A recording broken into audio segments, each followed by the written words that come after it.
Mira James heard the words as clearly as if they'd been carved into the wall. "Guess you don't count," her sister Selene had said when the coordinator placed Mira at a small folding table near the trash cans. The hallway smelled like lilies mixed with bleach, and the distant DJ was announcing the couple's first dance. Rosa adjusted her pearls, Martin stared at the floor, and Mira tightened her grip on the wedding gift she had wrapped the night before. She smoothed her wine-colored dress, swallowed all the things she wanted to say and whispered to herself, "Not today." Then she walked outside. The Vermont air was sharp and clean, carrying the scent of pine and expensive lakefront silence. Selene had chosen the Lakeside Grand Resort for its reputation. High ceilings, glass ballroom, floating candles, European charm. People came there to be seen. Through the tall windows, the ballroom shimmered beneath strings of orchids and chandeliers. Mira looked through the glass and felt the old familiar distance creeping in again. Her place, apparently, was in the hallway beside the service door. "Of course," she murmured. It felt like childhood all over again. Selene in the center, Mira just outside the frame. She had driven 3 hours from Boston alone, replaying her mother's last message. "Please, Mira. No drama today. It's Selene's day." She repeated that line 100 times as if she were a warning label rather than a daughter. Growing up, Selene had trophies, spotlights, applause. Mira had straight A's no one asked about. Rosa always called her the easy one, as though quiet meant unimportant. Martin said she was independent, but she knew it meant she had learned not to bother anyone. Standing there now, Mira wondered when she became the person her family looked through instead of at. The last family gathering she clearly remembered was Thanksgiving 3 years earlier. Selene had been in Portugal with a new boyfriend, and the house felt lighter without her demands. Rosa asked Mira to fetch an old photo album from her room. Instead, Mira found a small brown journal, soft on the edges from years of use. Curiosity led her to flip through it, expecting memories of both daughters. But page after page read the same. Selene's first day of school, Selene's achievements, Selene's birthday. Mira's name appeared nowhere. When she asked why, Rosa only said, "You never needed the attention." Mira remembered that journal as she walked back toward the ballroom, heels clicking on polished marble. Through the glass, Selene posed for photos. Perfect, glowing, adored. Rosa fussed with her veil while Martin fixed his tie. When Selene finally glanced at Mira, she offered a polite smile, the kind one gives a store clerk. The wedding coordinator blocked Mira's path. "You're Miss James?" she asked. When Mira nodded, the coordinator glanced down at her clipboard and winced. "You're listed for hallway seating." Mira laughed softly. "You're joking." But the woman shook her head. The hallway, it seemed, was intentional. The folding table sat directly beside the service door. Staff hurried in and out, carrying bins of melting ice and trays of unfinished appetizers. Every time the door swung open, Mira caught glimpses of swirling dresses and glittering chandeliers. She placed her silver-wrapped gift on the table and forced herself to breathe. Through the glass, Selene was being toasted. Rosa's hand rested proudly on Selene's shoulder. Mira whispered, "It's fine. You don't need them." But the truth pressed harder than she wanted to admit. Wanting love wasn't weakness. Being denied it wasn't her fault. Laughter from inside shifted suddenly. Mira looked up to see Selene approaching, bouquet in hand.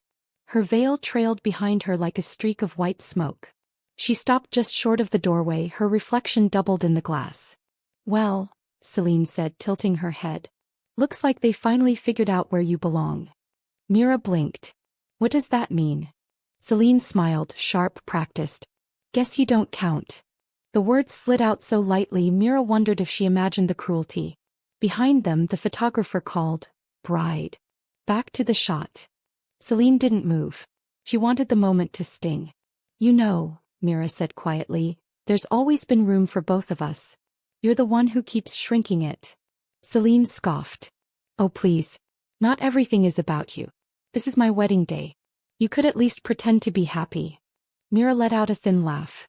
"You made sure I'm not allowed in the actual room. What exactly am I celebrating?" For a flicker, Selene's mask cracked. Then she lifted her chin. "You sound like Dad, bitter and boring. Face it, Mira. No one needs you here." She turned away, perfume trailing behind her like a curtain. Mira stared at the closed door and felt something inside her shift. The old hurt was there, but layered beneath it was something cleaner, sharper. She picked up the small silver box and slipped it into her bag. If she didn't belong inside, she wasn't leaving empty-handed. The gift she had brought wasn't sentimental. It was evidence, truth wrapped in ribbon. Weeks earlier, a co-worker of Selene's had accidentally revealed messages bragging about manipulating Evan, painting Mira's sister as heartless and calculating. Mira hadn't intended to use them. Not until today. Not until the trashcan table. She waited until the wedding planner was busy fussing over centerpieces. Then Mira placed the silver box among the gifts labeled for Selene and Evan. Her handwriting on the note was calm, steady. Inside was a crystal photo frame and the printed screenshots. Not a threat. Just truth. She stepped back, adjusted her dress, and took one last look at the glowing ballroom. Everything inside sparkled. Selene's life always did. But beneath that shine hid shadows no one else seemed to notice. "Let the truth find you," Mira whispered. Then she walked toward the exit without hesitating. Outside, the Vermont night wrapped around her. The lake shimmered, catching the ballroom's warm light like broken gold on water. The faint sound of applause drifted toward her as she reached the parking lot. It was supposed to be the couple's first dance. Mira paused by her car, hand on the door handle. She looked back at the ballroom windows. People inside twirled beneath chandeliers, blissfully unaware of what lay inside that silver box. Mira breathed in deeply, the cold air steadying her. For the first time in years, she didn't feel invisible. Kindly take a pause and subscribe to my channel if you enjoy the video so far. Inside, a cousin was arranging gifts when someone suggested, "Let them open one for the photos." Selene laughed, tugged the ribbon from the silver box and lifted the lid. Inside lay the crystal frame. Beneath it, the folded note slid out onto the table. Evan reached for it first. His brows furrowed as he read the messages. Selene mocking him, bragging about using him for money, planning to move her parents into his home, and promising that she'd secure the house by Christmas. Guests leaned closer as whispers rippled through the room. Selene's smile faltered. "What is this?" Selene whispered, voice trembling. Her bridesmaids exchanged uneasy glances. Evan kept reading. His face drained of color. "Is this how you talk about me?" he asked quietly. Selene shook her head rapidly. "It's fake. Someone is sabotaging me. Someone jealous." Evan held up the papers. "The dates match your trips. The phone number matches yours." Claudette, Evan's mother, approached slowly. "I received the same screenshots this morning," she said. "Forwarded accidentally from your stylist." Selene's mouth fell open. "That's impossible." But the room already knew. The perfect bride was cracking. Then came the scream. Not loud. More like a gasp that collapsed into a shriek. The violinist missed a note and the music thinned. Selene lunged for the papers, but Claudette blocked her. "You exposed yourself," she said sternly. Phones rose around the room like a sea of silent witnesses. Selene backed away, stumbling over her gown's train. "He's lying," she cried. "She did this. Mira did this." Evan's voice cut through the room. "No. Mira didn't write these messages. You did." The DJ lowered the music to a murmur. A child whispered, "Mom, what's happening?" Selene turned to her parents. "Do something. Defend me." Rosa stood frozen, pale and trembling. Martin stared at the floor, jaw tight. For once, neither rushed to rescue her. Evan reached into his jacket and pulled out a folded document. He placed it gently on the table. "This is an annulment petition," he said quietly. "I've already signed." Gasps echoed across the ballroom. "No." Selene screamed. "You can't humiliate me like this." Evan shook his head. "You did this to yourself." Someone turned off the music completely. The silence swelled like a breaking wave. The crystal frame slipped from Selene's hand and shattered on the floor. She spun on the crowd. "She planned this. Mira planned all of it." Claudette exhaled slowly. "The only thing your sister did was stop covering for you." Selene's mascara streaked down her cheeks, her breath coming in sharp bursts. "You'll regret this," she sobbed at Evan. He stepped back.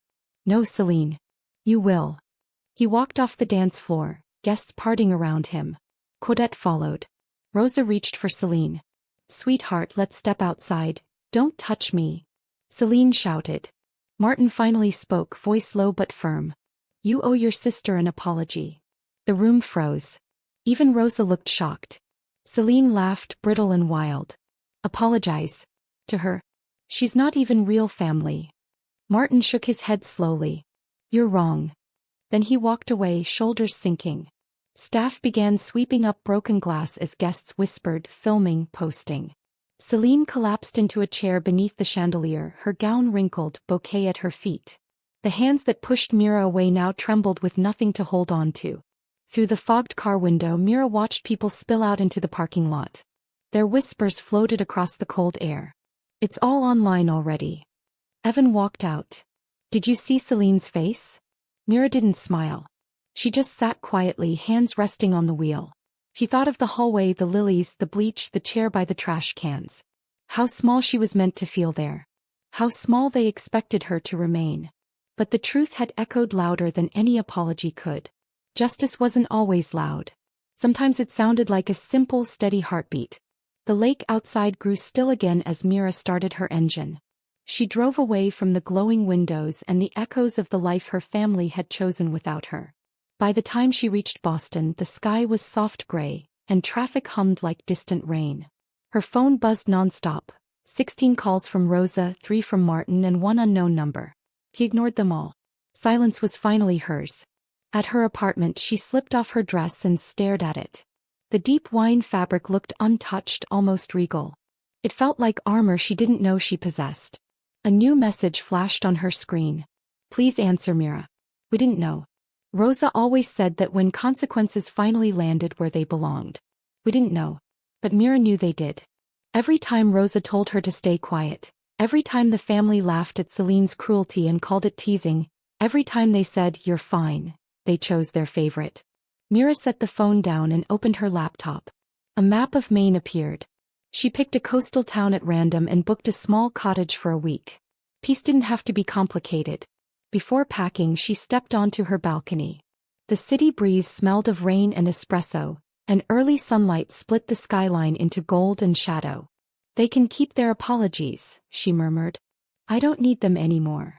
For the first time in her life, quiet didn't mean she was invisible. It meant she finally had space to breathe. At Selene's wedding, she had been seated beside the trash cans. This morning, she stood beside the river. Same silence, different meaning. Back then it was humiliation. Now it was freedom. Mira zipped her suitcase and placed it by the door. She didn't need revenge. She didn't need validation. All she needed was distance and the courage to build a life where she didn't have to justify her existence. Sometimes, she whispered, the loudest revenge is the sound of your own footsteps leaving.